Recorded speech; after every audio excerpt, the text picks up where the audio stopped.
দেশের একমাত্র প্রবাল দ্বীপ সেন্ট মার্টিন 1 নভেম্বর শনিবার থেকে পর্যটকদের জন্য উন্মুক্ত করা হচ্ছে। দ্বীপটির নাজুক পরিবেশ, প্রাণবৈচিত্র্য ও সামুদ্রিক পরিবেশ রক্ষায় গত বছরের মতো এবারও কঠোরভাবে মেনে চলতে হবে সরকারের 12টি নির্দেশনা। এই উপলক্ষে জেলা প্রশাসনের পক্ষ থেকে নেওয়া হয়েছে ব্যাপক প্রস্তুতি। কক্সবাজার জেলা প্রশাসনের পক্ষ থেকে জানানো হয়েছে, প্রাকৃতিক ভারসাম্য ও সৌন্দর্য রক্ষায় এবার নির্দেশনা অমান্যকারীদের বিরুদ্ধে কঠোর ব্যবস্থা গ্রহণ করা হবে। নিরাপত্তার স্বার্থে এবার টেকনাফ নয়, পর্যটকবাহী জাহাজ চলাচল করবে কক্সবাজার শহরের নুনিয়ারছড়া BIWTA ঘাট থেকে। বাংলাদেশ ট্যুরিজম বোর্ড কর্তৃপক্ষ জানিয়েছে, পর্যটকদের অবশ্যই ট্যুরিজম বোর্ডের স্বীকৃত ওয়েব পোর্টালে অনলাইনে টিকিট সংগ্রহ করতে হবে। প্রতিটি টিকিটে ট্রাভেল পাস ও QR কোড সংযুক্ত থাকবে, যা না থাকলে টিকিট নকল হিসেবে গণ্য হবে। পরিবেশ অধিদপ্তর বলছে, অবৈধ অবকাঠামো নির্মাণ, বেপরোয়া পর্যটক সমাগম ও পরিবেশ দূষণে সেন্ট মার্টিন একসময় গুরুতর পরিবেশ সংকটে পড়ে। তবে গত 9 মাস পর্যটক চলাচল বন্ধ থাকায় সামুদ্রিক জীববৈচিত্র্যের পুনরুদ্ধার ঘটেছে।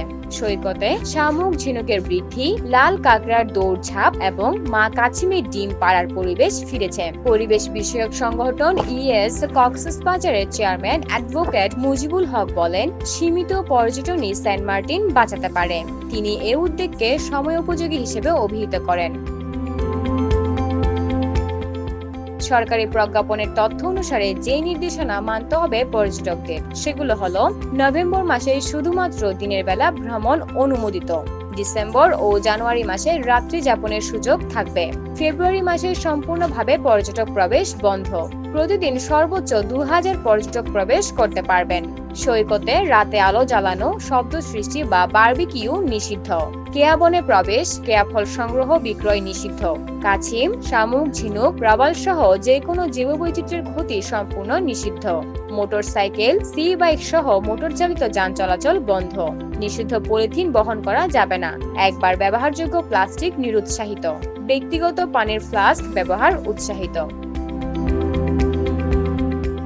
পরিবেশ অধিদপ্তরের তথ্য অনুযায়ী প্রবাল, শৈবাল, কাছিম, সামুদ্রিক মাছ, রাজ কাঁকড়া, পাখি ও স্তন্যপায়ী প্রাণী সহ প্রায় 1076 প্রজাতির জীববৈচিত্র্যের নিবাস সেন্ট মার্টিন, যা অতিরিক্ত চাপের কারণে ঝুঁকিতে পড়েছিল।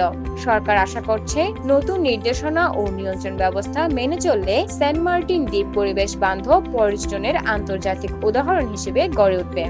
ফাহমিদা হাশেম, আজাদ ডেস্ক।